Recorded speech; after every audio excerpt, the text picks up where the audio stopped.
Saludos, bienvenidos a esta bella capital colombiana. Soy Ismael Cala. Con todo lo que hemos podido conquistar los seres humanos, hay ciertas cosas que todavía son un reto. Si bien hemos construido rascacielos, cohetes y hemos liberado el poder del átomo, existen pequeños organismos que son capaces de acabar con nosotros literalmente, porque en la vida importa tanto lo macro como lo micro. Para los seres humanos son tan letales los huracanes como los microbios. En estos diminutos seres existe un poder que a lo largo de la historia los científicos han querido neutralizar, no siempre con éxito. Para muestra un botón, existen más de 500 enfermedades infecciosas y apenas 13 vacunas contra ellas. Es paradójico porque los seres humanos podemos tener sueños de grandeza, pero basta un organismo microscópico para que entre en nuestro sistema y lo contagie, y esos sueños se apaguen. Afortunadamente siempre están allí los hombres de bien y de ciencia para buscar una cura y llenarnos de esperanza. Bienvenido a Cala, desde Bogotá, al señor Manuel Elkin Patarroyo. Qué honor que nos acompañe, doctor. Ismael, el honor es para mí y una gratitud enormemente grande, no solamente en nombre personal, sino del instituto y de nuestro país también. Gracias de corazón a ti y a tu programa. Muchísimas gracias. Además, qué bueno que ya esté mejor. Sí, porque inicialmente cuando íbamos a sostener esta conversación, sí, usted estaba bastante mal. ¿Algún microbio en el cuerpo? Pues sí, desafortunadamente uno trata de acabar con el enemigo y el enemigo también tiene que tratar de acabar con uno. En casa de herrero, cuchillo de palo. Lo peor que le puede pasar a alguien que estudie bacterias y microbios es estar infectado. Pues usted acaba de hacer una introducción fantástica, Ismael, en el sentido de que hay 517 enfermedades infecciosas y tenemos solamente 13 vacunas. Y lo peor de todo es que nos estamos quedando sin herramientas para controlar a esos microbios. Es decir, los antibióticos se han vuelto completamente ineficaces en muchísimas de esas enfermedades y pues están creciendo y están desarrollándose dentro de nuestro organismo. Y yo fui víctima de una de esas, de manera pues de que por ahí casi que no salgo. Ahora es muy interesante que la ciencia sigue avanzando, que hoy por hoy tenemos muchos más recursos para descubrir, digamos, la preventiva. No ya el tratamiento a una enfermedad que nos ha atacado, sino el prevenir un poco, ¿no? Que los microbios, que son organismos mucho menos desarrollados que el ser humano, entre comillas, ahí el experto es usted, nos ataque.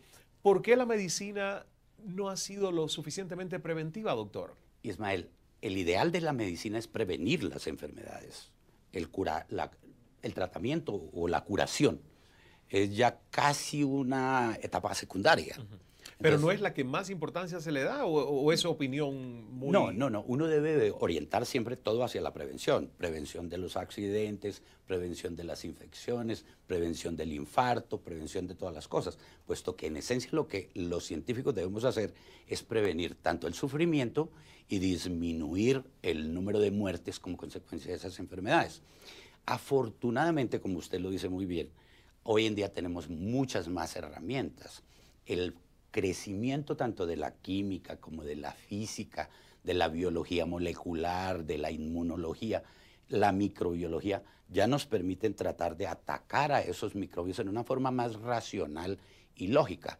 Muy bien lo decía usted en la introducción, muchas veces uno trabaja en ensayo-error, ensayo-error, ensayo-error. Pero a través de la metodología científica, hoy en día podemos llegar y decir, hombre, existen estas reglas para que usted no tenga que cometer toda esta serie de errores y hacer toda esta serie de ensayos.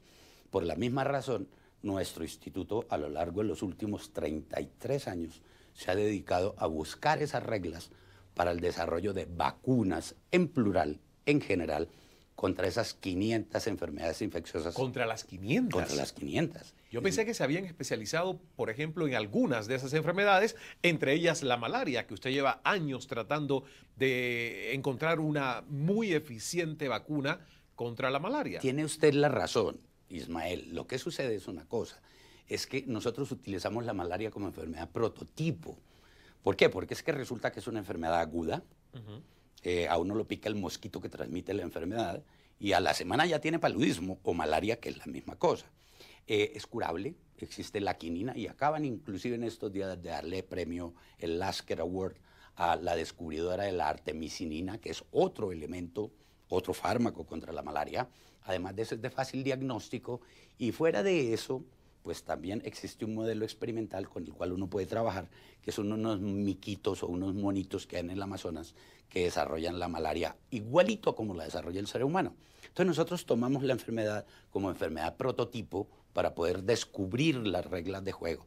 Hay otras enfermedades que también son mi pasión, como por ejemplo la tuberculosis, pero la tuberculosis se demora más o menos 2 meses a 2 años en desarrollarse, la malaria en 1 semana. Usted necesita una combinación de fármacos para tratarla. En la malaria utiliza un solo fármaco. El diagnóstico es a veces difícil y el modelo experimental apenas hasta ahora lo estamos descubriendo. Entonces, por la misma razón tocaba trabajar con una enfermedad como la malaria para llegar y decir, hombre, esta nos va a apoyar y nos va a servir para descubrir las reglas. Y a eso fue que nos dedicamos. El Instituto de Inmunología, que tengo el honor de presidir y dirigir desde su fundación, es un grupo de gente joven, de colombianos maravillosos, chicos. ¿Cómo se llama el instituto, el nombre completo? Fundación Instituto de Inmunología de Colombia. A mucho honor lo preside el presidente Belisario Betancur, y tienen dentro de la junta directiva varios premios Nobel y gente importantísima, lo cual nos ayuda enormemente en el desarrollo de las ideas. Pero lo fundamental, además de eso, son los investigadores que tenemos ahí. Gente de una pasión, de una mística, de una dedicación, de un gusto por querer encontrar la solución a los problemas. Porque para nosotros eso se convierte en una obsesión, eso se convierte en una especie de pasión, encontrar la respuesta. No solamente para salvar vidas, sino también el reto intelectual que involucra todo eso. ¿Cuántos años ya lleva usted en esta lucha científica? ¿Cuántos? Ismael, yo comencé realmente de niño. Esto es un proyecto de vida. ¿Cómo de niño? Claro. O sea, ya alguien de niño puede tener como misión investigar microbios. Claro que sí. A los 9 años yo ya quería hacer vacunas. Interesante. Mis padres, que eran de un pueblo pequeñito llamado Ataco, Tolima, me regalaron un tebeo o cómic o cuento en donde decía Luis Pasteur, descubridor de vacunas, benefactor de la humanidad. Y eso se me quedó marcado aquí, Ismael. Y yo nunca jamás quise ser nada distinto. No quise ser corredor de coches, no quise ser cura, no quise ser nada distinto de investigador para sacar vacunas. Qué interesante. Y todo vino por un cómic. Por un cómic, ¿ya? Que ahora nuestros padres nos alimentaron la pasión por ese conocimiento, y de ahí en adelante, pues nosotros somos 11 hijos, de los cuales 10 hermanos, muchos de ellos somos médicos, enfermera, bacterióloga, microbióloga, etcétera, etcétera. Pero orientaron siempre a sus hijos por la pasión del conocimiento y el servicio a la humanidad.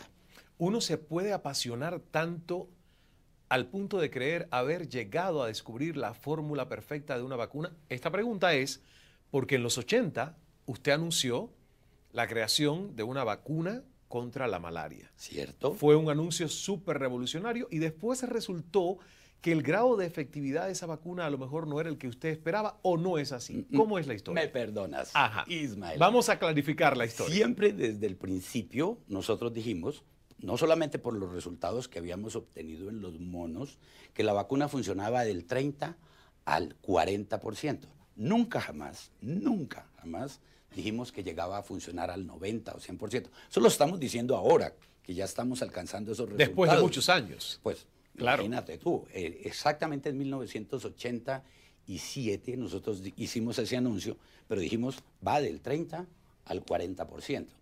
Y luego, pues claro, la gente estaba esperando que fuera al 100%, y todo el mundo se hizo la ilusión de que fuera al 100%. Y yo dije, no, es de 30 a 40. Es de 30 a 40, es de 30 a 40. Pero le desmoraliza como científico, como investigador, cuando la gente se hace expectativas y entonces dice, bueno, pero esto entonces no es una vacuna que cura la malaria, es una vacuna todavía que a lo mejor tiene, digamos, un acercamiento a este problema.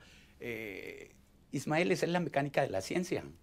La mecánica de la ciencia. El otro día alguien sacó y me dijo, ¿para qué sirve una vacuna del 30-40%? Le dije, mire, hay 300 millones de casos de malaria por año.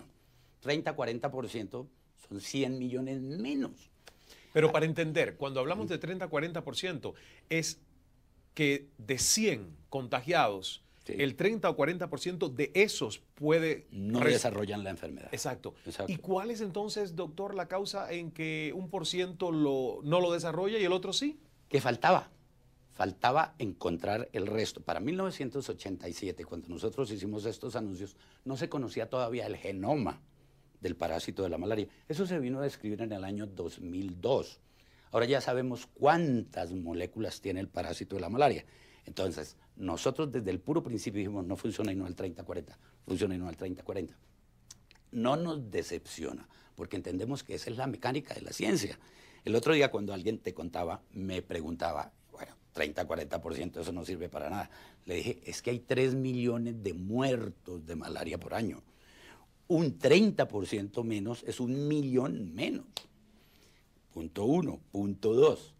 También te voy a poner otro ejemplo. Le dije a esa persona, en el año 1900, un par de individuos lograron que un instrumento se elevara 1 metro y se estrelló 100 adelante. Hoy en día eso se llama avión.